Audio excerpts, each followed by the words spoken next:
There are ghosts that are not of the dead. Have you ever felt them? They are not wisps of smoke or clanking chains in the attic. No, they are far more substantial. They are the ghosts of the choices we did not make, the words we did not say, the people we failed to protect. They live inside us, in the hollow spaces behind our ribs, and they weigh more than stone. They are the silent, ever-present audience to our days, and their judgment is the only one that truly matters.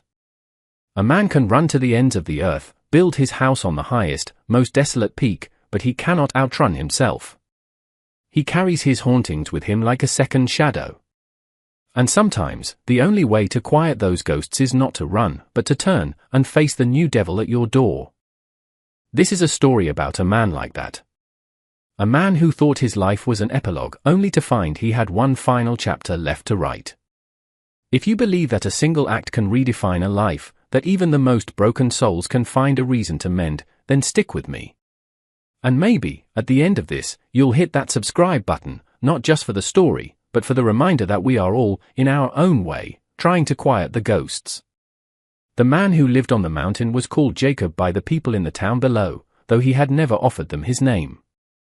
They saw him only twice a year, when he came down for salt, flour, and kerosene. He was a tall man, made broader by layers of flannel and wool, with a beard that was more grey than brown and ice the colour of a winter sky. He never spoke more than was necessary. He paid in cash, his hands calloused and scarred, and was gone before the dust of his arrival had settled. His cabin was a solitary speck against the vast, unforgiving canvas of the wilderness. It was his monastery and his prison. Every morning, he tended to the fence that bordered his small property. It was a Sisyphean task. The ground, frozen half the year and soft the other half, was always spitting out the posts.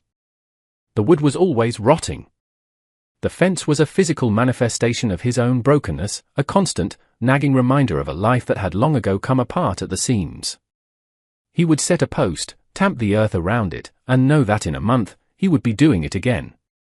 It was his penance. Inside the cabin, there was a similar austerity. A bed, a table, 2 chairs, though one had not been used in a decade, and a stone fireplace, black with soot. There were no photographs on the mantel, no faded letters tucked into the pages of the single book he owned. To look at the room was to look at a man who had surgically removed his own past. But the ghosts were still there. They sat in the empty chair. They whispered in the whistle of the wind through the pines. They watched him from the dark corners of the room when the fire burned low. He had failed. That was the simple, brutal truth of his life. He had stood by when he should have stood up, and the world had taken everything from him as payment for his cowardice. So he had come here, to the quiet brutality of the mountain, to serve his sentence in silence. One afternoon, with the sky threatening a late-season blizzard, he was checking his traplines far from the cabin. The air was sharp, each breath a needle in the lungs. The silence of the forest was absolute, broken only by the crunch of his boots on the hardening snow. And then he saw it. A patch of color against the endless white and gray. A deep, muddy red, half buried in a snowdrift near the edge of a steep ravine. It was a blanket. A heavy, oil-stained wool thing, the kind rig workers used. It had no business being here, miles from any road, in a place most people were smart enough to avoid. He approached with the caution of a man who knows that anything out of place in the wilderness is a sign of trouble. He nudged the lump with the toe of his boot. It was not just a blanket. There was something under it. Something soft, yet solid. He knelt, his old knees protesting the cold, and pulled the fabric back. It was a person. A girl, who couldn't have been more than 18 or 19. Her face was a mask of blue-white frost and dark, ugly bruises. Her black hair was matted with ice and something else, something dark. She was curled into a tight ball, a desperate, final attempt to preserve some sliver of warmth. He pressed 2 fingers against her neck, expecting to find nothing but cold, still flesh. But he felt it. A pulse. Faint, thready, a tiny bird fluttering in a cage of ice, but it was there. She was alive. He looked around, his eyes scanning the trees, the ravine, searching for tracks, for answers. There was nothing but the windswept snow. She was a piece of human wreckage, discarded and left for the mountain to claim. The ghosts inside him screamed. They showed him another face, another frozen body, another failure. He could walk away. He could cover her back up, return to his quiet penance, and let nature finish what some other horror had started. It would be easier. But as he looked at her face, her eyes fluttered open. They were dark, vacant pools of trauma, reflecting nothing but the grey sky above. And in that moment, the man named Jacob made a choice he had not made in a very long time. He chose to act. He gathered the girl, who weighed almost nothing, into his arms and started the long walk back to his cabin, a fragile, broken life held against the hollow where his own heart used to be. He laid her on the bearskin rug before the hearth, piling his own dry blankets over her. He worked with a grim efficiency, stoking the fire until it roared, melting snow for water. He was a stranger to tenderness, his hands more accustomed to the bite of an axe handle than to gentle care, but he did what needed to be done. He cut away her frozen, torn clothing with his knife, his movements careful and impersonal. The body beneath was a roadmap of cruelty. He saw the marks, the brands of a particular kind of evil, and a cold, hard knot formed in his stomach. He had seen this evil before.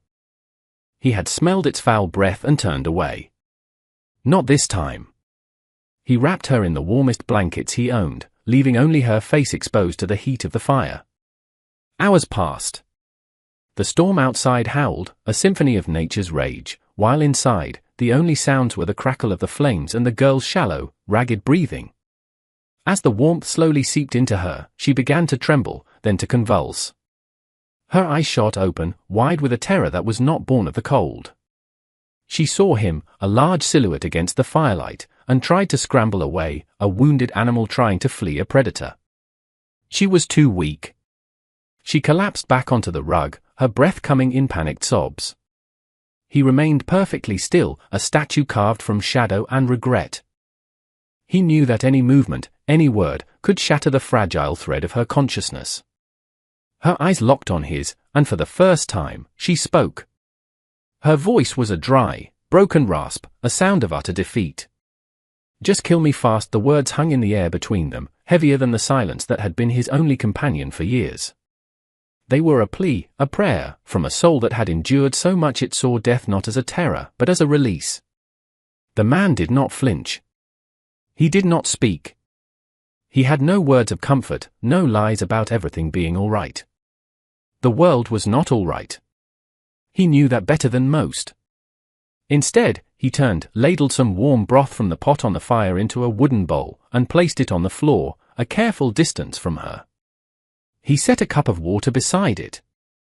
Then, he retreated to the far side of the cabin, to his chair in the shadows, and he sat a day. And he watched. It was an offering without demand, a simple statement of fact. Here is warmth, here is sustenance. I will not hurt you. The choice, now, is yours. Days bled into one another, marked only by the shifting light outside the single grime-streaked window. A strange, silent routine began to form. In the morning, the man would stoke the fire, put on a pot of coffee for himself and a pot of thin porridge for the girl. He would leave her portion on the hearth and go outside to chop wood or mend his perpetually failing fence. When he returned, the bowl would be empty. He never acknowledged it. He never tried to speak to her. He moved around the small cabin with a deliberate, slow pace, making no sudden movements. He was trying to make himself predictable, unthreatening. He was trying to be a part of the landscape, like the stove, or the table. The girl remained in her cocoon of blankets by the fire. She was a statue of fear. For the first week, she barely moved, her eyes following his every action, her body tensed, ready to fight or flee, though she had the strength for neither. She was a spring wound so tight it screamed. He would sit in his chair in the evenings, cleaning his rifle or sharpening a knife, the rhythmic scrape of stone on steel a kind of meditation. He was acutely aware of her gaze on him. He knew she was not just seeing a man, she was seeing the shape of her tormentors, the specter of all the men who had hurt her. He had to prove he was different, and the only tool he had was silence. He had to let the quiet speak for him. He had to let his actions, placing the food, stoking the fire, leaving her be, build a bridge across the chasm of her terror. One afternoon, he came inside, stamping the snow from his boots, and saw that she had moved. She was sitting up, her back against the stones of the fireplace, the blanket clutched tightly around her shoulders. She was still watching him, but the panic in her eyes had been replaced by a sharp, wary intelligence. She was observing. Assessing.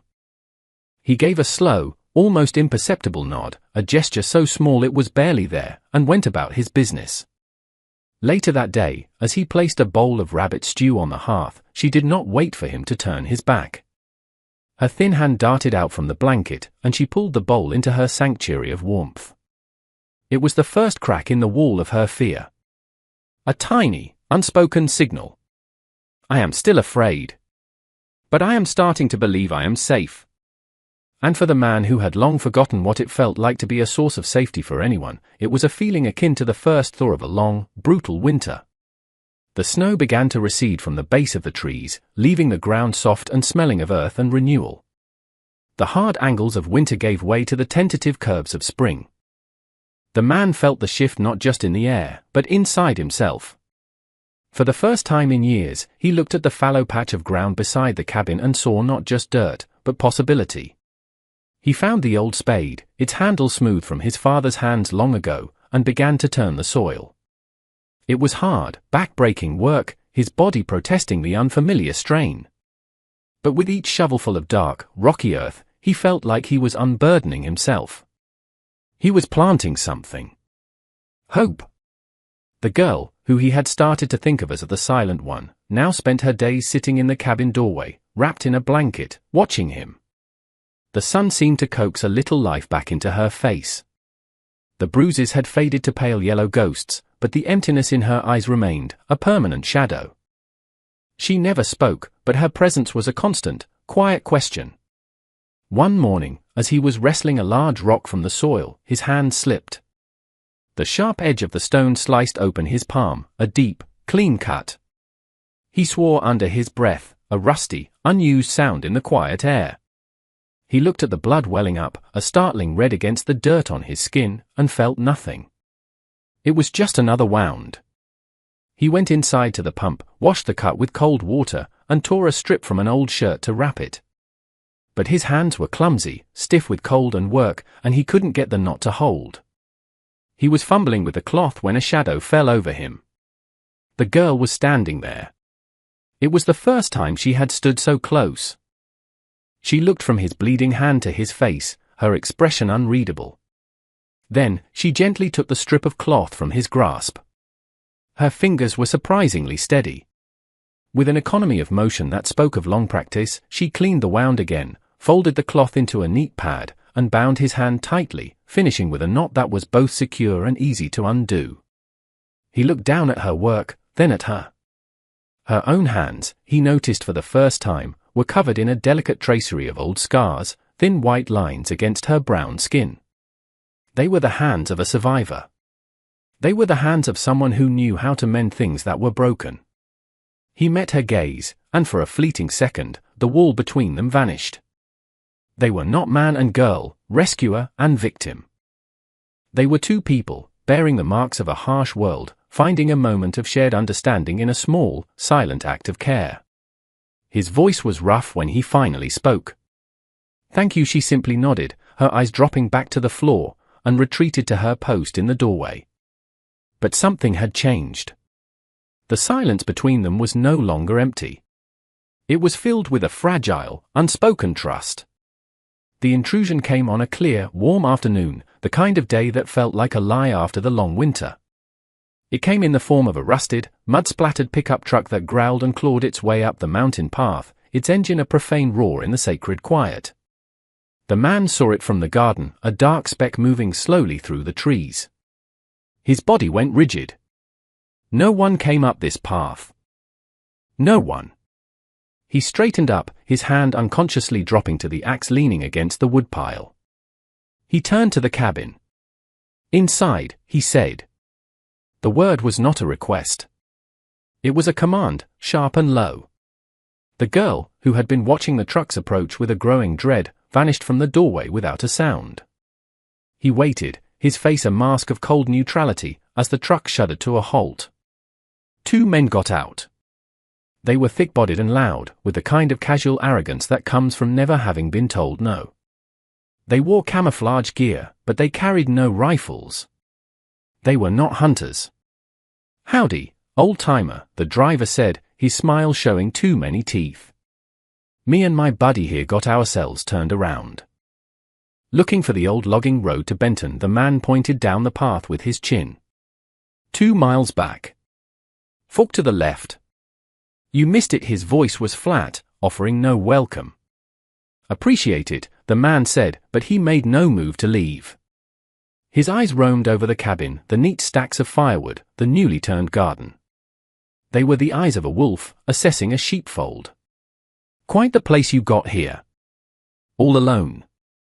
"I like the quiet," the man said, his gaze unwavering. The second man, who had been silent until now, took a step forward. He was younger, with a cruel twist to his mouth. His eyes caught something on the porch, half hidden under the bench. A small, beaded moccasin. The man's blood ran cold. She must have left it there. The younger man's eyes lit with a greasy, knowing light. He looked from the moccasin to the dark doorway of the cabin, then back to the man, a slow, predatory smirk spreading across his face. "Looks like you're not as alone as you let on," he drawled. "Keeping some company, are we? The quiet kind?" The question was a threat, wrapped in a sneer. He was not asking.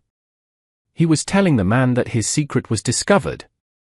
The first man chuckled, a low, ugly sound. "Well, we'll get out of your hair," he said, still smiling. Thanks for the directions. They climbed back into their truck, the younger one giving the cabin a long, last look before they drove away, leaving a cloud of blue smoke and a thick, choking silence in their wake. The peace was gone. The man knew, with a certainty that settled in his bones like a killing frost, that they would be back. The sound of the truck's engine faded, but the quiet it left behind was different. It was not the peaceful, restorative silence of the mountains, it was a taut, humming silence, vibrating with unspoken fear and imminent violence. The outside world, the world of men with cruel smiles and predatory eyes, had found them. The man stood for a long time, staring down the path, long after the truck was gone. He was not the same man who had lived here in passive penance. The ghosts of his past were awake now, and they were not whispering of failure, they were screaming for action. This was the same test, delivered in a different form. A vulnerable life was in his care. A clear and present evil was coming. This time, he would not fail. He turned and went back inside. The girl was huddled by the cold hearth, her arms wrapped around her knees. She was trembling again, but it was not the helpless terror of before. Her eyes were wide, but they were focused on him, searching his face. She had felt the menace from the men as keenly as he had. He did not offer her false assurances. He simply went to the heavy wooden chest at the foot of his bed, unlocked it, and took out his rifle. It was a well-oiled, brutally efficient tool. He began to clean it with methodical precision, his hand steady. Each click of the bolt, each swipe of the oiled cloth, was a sentence in a conversation he was having with himself. Not again. Never again. He then went to the back window, the one that faced the thickest part of the woods, and nailed heavy boards across it. He checked the hinges on the door, the lock. He was turning his home from a sanctuary into a fortress. He was preparing for war. The girl watched every movement. She saw the grim set of his jaw, the cold fire in his eyes.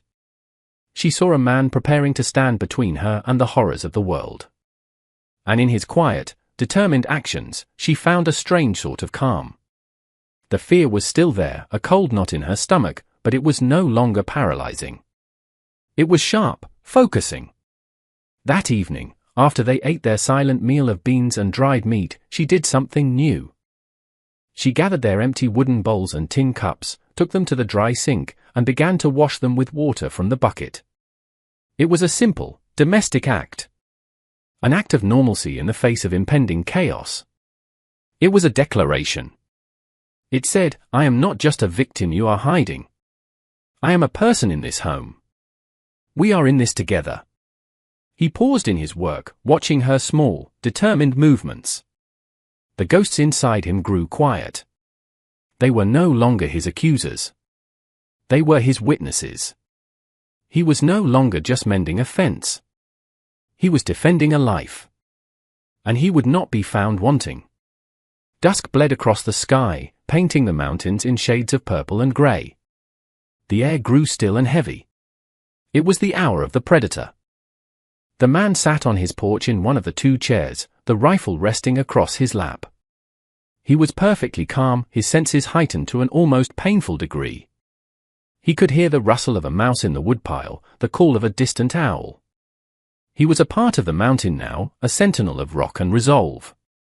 He had sent the girl to the small root cellar beneath the cabin, a dark, defensible space. "Stay," was all he had said, and she had looked at him with an understanding that needed no other words. She had trusted him with her life. It was a heavier weight than he had carried in a decade, and it felt like grace. He saw them before he heard them. The truck, a lumbering shadow, rolling up the path with its lights off. They were trying for stealth, but they were clumsy and loud, arrogant in their belief that he was just a feeble old man. They parked a short distance away and got out, two dark shapes moving against the fading light. He watched them come, their strides confident, their hands holding short, ugly-looking clubs. They thought this would be easy. They reached the edge of his cleared yard, 100 feet away. He cocked the rifle. The sound was sharp, metallic, a definitive statement in the twilight. They froze. "Evening," he called out, his voice steady and even. "You're trespassing." The leader, the one with the teeth, laughed. It was a short, barking sound. "We're not here for a visit, old man. We know you've got something of ours. A little stray we lost. Just send her out, and we'll be on our way." "She's not yours," the man said. The finality in his tone was absolute. "And you're not leaving my land," the younger one spat on the ground. "You and what army?" He took a step forward. The man on the porch raised his rifle, the barrel settling into the notch of his shoulder as if it were an extension of his own body. "Just this one," he said. And he fired. The shot was not a warning. It was a judgment. It was the culmination of a decade of regret, a final, violent answer to the ghosts that haunted him. The confrontation was not a glorious battle. It was a grim, brutal necessity. It was over in less time than it takes to draw a breath. The silence that fell afterward was profound, as if the mountain itself was holding its breath. The sharp, acrid smell of gunpowder hung in the air, a foul incense. The man did not move from his chair. He just sat there, the warm rifle in his hands, and watched as the last light of day died behind the peaks. The evil was gone. The debt was paid. The aftermath was a quiet, methodical affair. The man worked through the night under the cold, indifferent light of the moon. He was not a man celebrating a victory. He was a man cleaning up a mess. He erased the evidence of the violence, his movements efficient and grim. The mountain was good at keeping secrets, and he was now giving it two more to hold. He buried what needed to be buried, and he sent the rusted truck, a steel casket, rolling silently into the black depths of the ravine. When he was done, the yard was as empty as it had been before, save for a few dark stains on the earth that the next rain would wash away. The only witness was the moon, and the moon tells no tales. He returned to the cabin as the first hint of dawn was touching the eastern sky. He was bone-weary, his body aching, his hands raw. He was covered in dirt and the metallic tang of his grim work. He opened the door to the root cellar. The girl was huddled in the far corner, her face pale in the lantern light. She looked at him, her eyes searching his. She saw the exhaustion, the dirt, the terrible finality in his expression. She saw that he was safe, and she knew that she was, too. He said nothing. He just nodded, and went to the pump to wash. As he stood there, splashing the icy water on his face and hands, trying to scrub away the feel of the night's events, she came up behind him. She was holding a cup of water. She held it out to him, her hand trembling slightly. He stopped washing and took it from her. Their fingers brushed. He drank the water down in one long draught. It was the best thing he had ever tasted. He handed the empty cup back to her. Their eyes met. There, in the dim, pre-dawn light of the cabin, a silent pact was sealed. The violence was over. The ghosts had been answered. The long, slow work of healing could now begin. He had not saved her life just to give her a place to hide. He had saved her life to give her a place to live. And in doing so, he had finally found a reason to live his own. Spring deepened into summer. The sun grew stronger, warmer, coaxing a riot of green from the mountain slopes. The man's garden, which he had started as an act of blind hope, began to flourish. The neat rows of beans, squash, and corn were a testament to his patient labor. The fence that bordered the property was finally holding. He had dug deeper this time, set the posts in rock, and bound them with wire. It was no longer a symbol of his failure, but a quiet declaration of his intent to protect what was inside. He and the girl worked together in the garden most days. The silence between them remained, but it had transformed. It was no longer a silence of fear or trauma, but a comfortable, companionable quiet. They moved around each other with an easy grace, their hands in the dirt, tending to the new life they were nurturing. One afternoon, as they were weeding the corn, she paused. She pointed to a tiny, perfect ear, its green husk still tight and new. A smile, the first he had ever seen from her, touched the corners of her mouth. It was a small, hesitant thing, but it was as bright and surprising as a wildflower blooming from a rock. It lit up her whole face, chasing the last of the shadows from her eyes. He found himself smiling back, a rusty, unfamiliar feeling on his own face. Later, he was fixing a loose board on the porch when she came and sat on the steps, holding a small piece of wood and his whittling knife. She began to carve, her movements deft and sure. He watched her from the corner of his eye. She was carving a bird, a hawk, its wings spread as if in flight. It was intricate, beautiful work. She was not just a survivor, she was a creator. She was taking a piece of the mountain, a piece of his world, and making it into something new. She was finding her voice, not in words, but in the work of her hands. The ghosts were still there, he knew. His and hers. They would always be there. But now, they were quiet. They sat in the second chair on the porch not as judges, but as observers. They were watching him build something where he had once only let things fall apart. They were watching him tend a garden. They were watching him share a silence. They were watching a man who had finally, after a lifetime of running, found his way home. You see, redemption is a funny thing. It's not a grand, singular event, like a lightning strike that cleanses the soul. More often, it's a quiet, daily practice. It's the mending of a fence, the turning of the soil, the sharing of a cup of water. It's the choice, made over and over again, to stand for something when it would be easier to stand for nothing. The man on the mountain didn't erase his past. He didn't banish his ghosts. He simply learned to live with them. He gave them a reason to be quiet. He built a new life, a small, sturdy thing, right beside the ruins of the old one. The girl, she found her own kind of redemption. Not from any sin she had committed, but from the sins that had been committed against her. She found that a human hand could offer care as well as cruelty, that a home could be a fortress against the world's evils, and that silence could be a place of healing, not just of fear.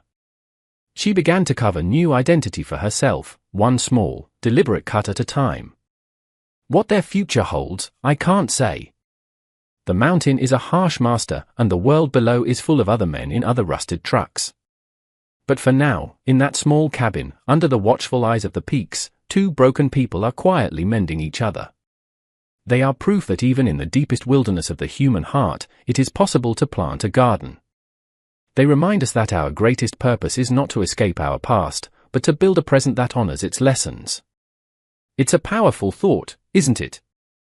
That our actions, not our regrets, are what truly define us. If this story resonated with you, if it made you think about the fences in your own life that need mending, then do me a favor. Hit that like button and subscribe to the channel. Because we all have ghosts. And stories like this remind us that we don't have to face them alone. Thank you for listening.